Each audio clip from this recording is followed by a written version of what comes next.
Pembahasan kita kali ini mengenai faktor penyebab perubahan sosial. Mengapa setiap masyarakat mengalami perubahan? Apa saja yang menjadi faktor penyebab perubahan?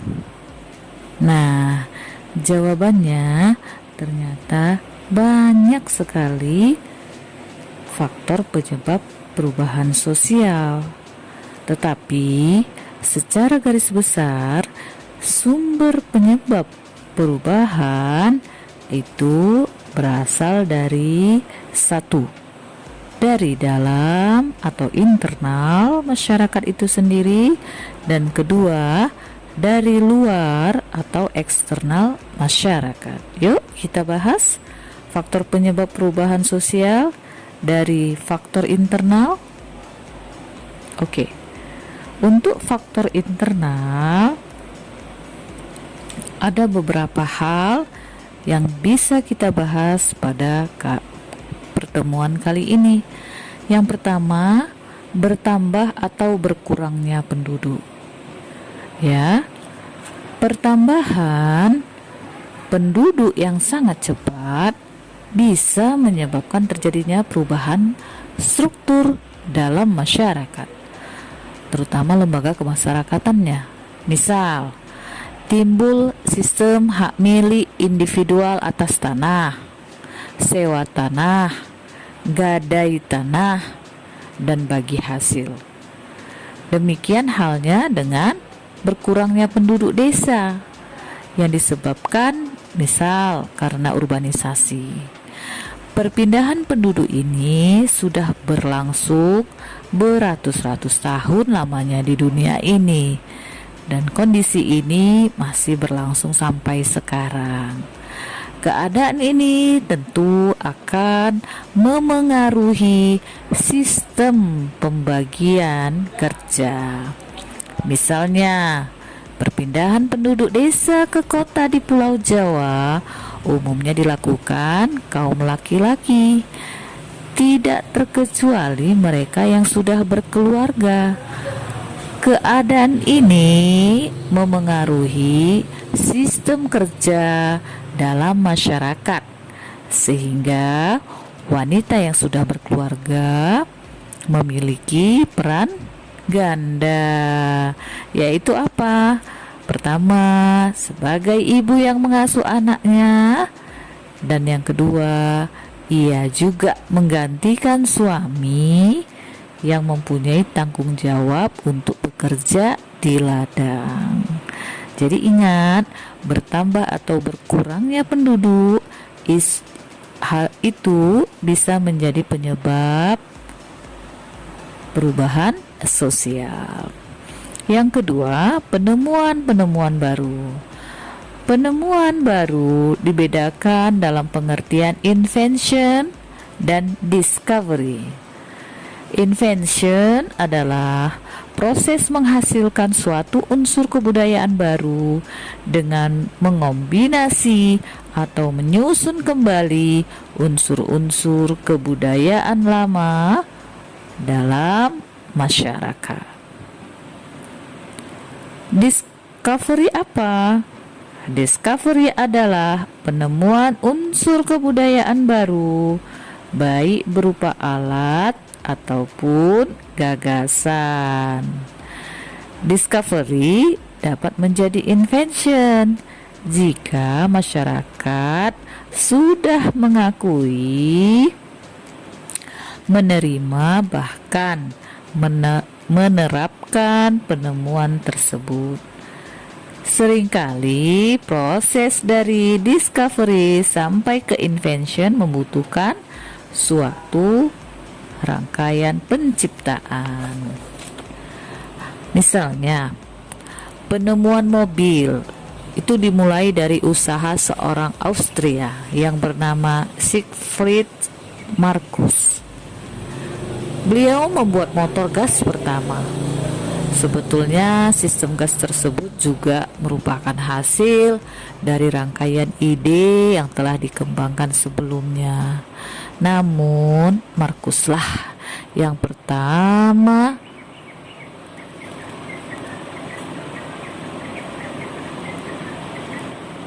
menghubungkan motor gas dengan sebuah kereta. Itulah saatnya mobil menjadi sebuah discovery.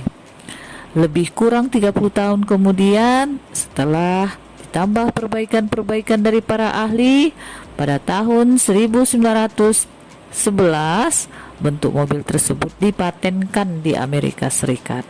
Sejak saat itu, mobil mulai diproduksi dan dianggap penting bagi masyarakat.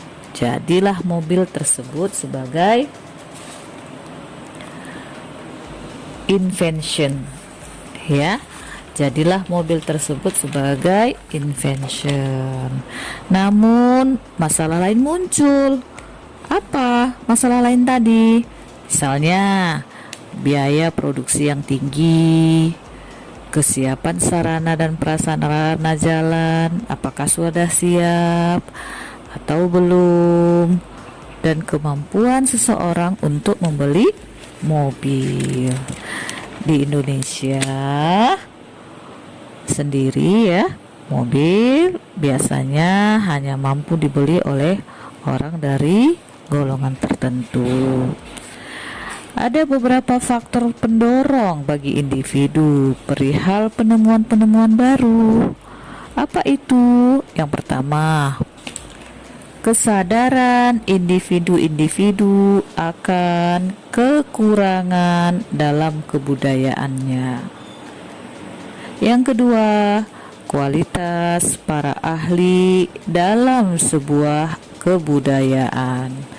Yang ketiga, perangsang bagi aktivitas-aktivitas penciptaan dalam masyarakat, ya. Jadi maksudnya perangsang ini misalnya hadiah, penghargaan, dan sebagainya. Penemuan baru sih umumnya mengakibatkan bermacam-macam pengaruh pada masyarakat. Jadi kita bedakan ya. Yang pertama, penemuan baru akan menimbulkan pengaruh pada bidang-bidang lain. Ya, ini gambarnya yang bisa kita lihat ya. Pengaruh penemuan baru pada bidang-bidang lain. Gambarnya bulat, ada panah ya ke berbagai sisi dari bulatan tadi.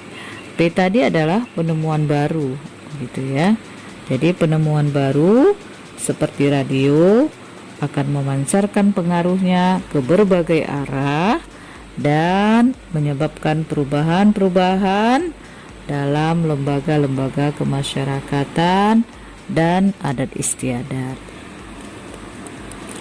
Nah, yang kedua, penemuan baru mengakibatkan perubahan-perubahan yang menjalar dari satu lembaga kemasyarakatan ke lembaga kemasyarakatan lainnya.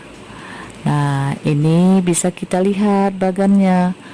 Perubahan menjalar akibat penemuan baru. Dari P ya, penemuan baru bisa ke P1, lanjut ke P2, lanjut ke P3. Yang ketiga, beberapa penemuan baru dapat mengakibatkan satu jenis perubahan. Pengaruh tersebut digambarkan seperti bagan berikut ya. Jadi di sini beberapa penemuan baru mengakibatkan satu jenis perubahan ya. Jadi P itu menunjukkan penemuan, PB itu penemuan baru. Tanda panah itu arah pengaruhnya. Nah, penemuan-penemuan baru tidak hanya terjadi pada unsur-unsur kebudayaan jasmani atau material ya, tetapi juga terjadi pada unsur kebudayaan rohani atau immaterial. Misalnya kebudayaan immaterial apa? Sistem hukum, aliran kepercayaan dan sebagainya. Oleh Ockbun dan Nimkov, penemuan-penemuan baru tersebut diberi nama social invention, yaitu penciptaan pengelompokan individu-individu baru, adat istiadat baru, dan perilaku baru. Nah, masuk kita ke bagian yang ketiga. Apa itu bagian yang ketiga? Yaitu pertentangan masyarakat atau konflik sosial. Ini bisa menjadi faktor penyebab perubahan sosial. Kenapa? Pertentangan atau konflik ini merupakan salah satu sebab ya terjadinya perubahan sosial, karena pertentangan dapat terjadi antar individu dengan kelompok atau antar kelompok. Pertentangan antara generasi muda dengan generasi tua tentang nilai-nilai baru juga akan membawa perubahan. Generasi muda lebih mudah menerima perubahan dibandingkan dengan generasi tua. Pertentangan tersebut bisa menimbulkan perubahan. Contohnya, pertentangan berkaitan dengan sistem patrilineal pada etnis Batak misalnya. Apabila seorang ayah meninggal, anak-anaknya berada di bawah asuhan keluarga almarhum suaminya, walaupun anak-anak tersebut tinggal bersama ibunya.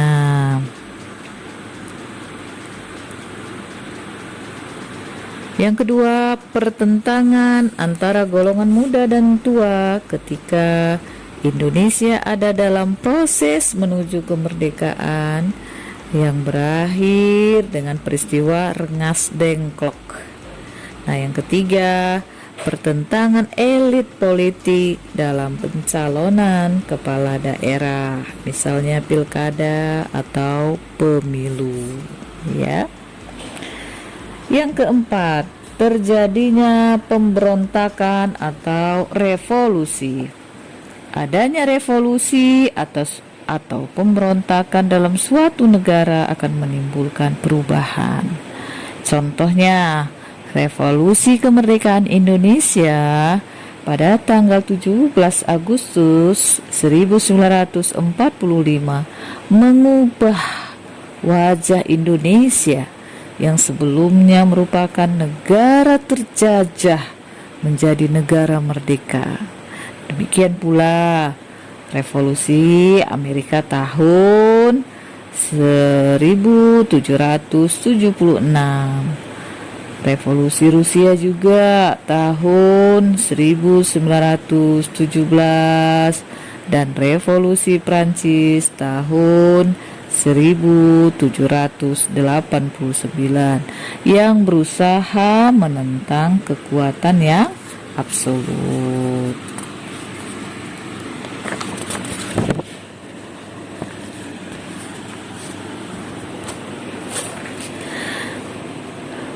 Nah, masuk kita kepada bahagian kedua, faktor eksternal.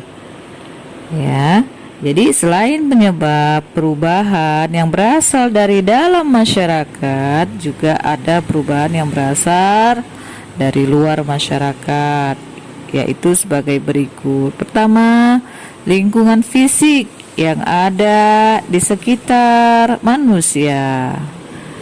Nah, terjadinya bencana alam seperti gempa bumi, meletusnya gunung berapi, banjir bandang, angin topan, dan sebagainya. Ini bisa mengakibatkan masyarakat harus pindah ke tempat tinggal yang baru. Ya, mereka harus beradaptasi kan dengan keadaan alam baru. Nah, inilah akhirnya menuntut perubahan pada lembaga-lembaga kemasyarakatan.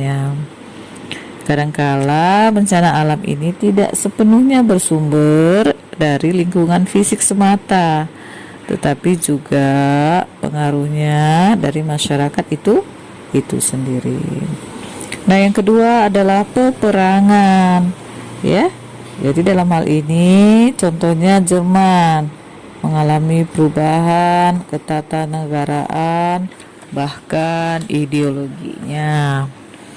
Berikut juga pengaruh kebudayaan masyarakat asing atau pengaruh kebudayaan masyarakat lain. Perubahan sosial ini bisa memberikan pengaruh. Budaya yang diterima oleh suatu masyarakat tanpa pemaksaan disebut demonstration effect. Namun dalam pertemuan dua kebudayaan bisa jadi tidak ada atau tidak selalu saling memengaruhi, kadangkala mereka saling menolak. Kondisi tersebut dikenal dengan istilah cultural animosity. Apabila salah satu atau dua kebudayaan yang saling bertemu mempunyai taraf teknologi yang lebih tinggi, akan terjadi imitasi atau peniruan unsur-unsur budaya lain, ya. Jadi faktor eksternal yang menjadi faktor penyebab perubahan sosial, yang pertama lingkungan fisik yang ada di sekitar manusia, yang kedua terjadinya peperangan, yang ketiga pengaruh kebudayaan masyarakat lain.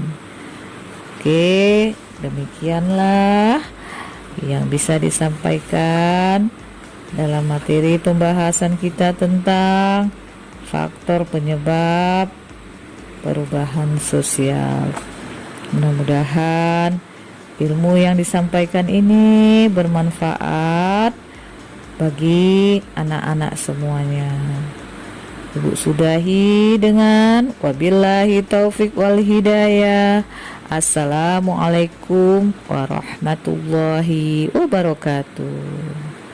SMA Islam An-Nizam, unggul, cerdas, Islami.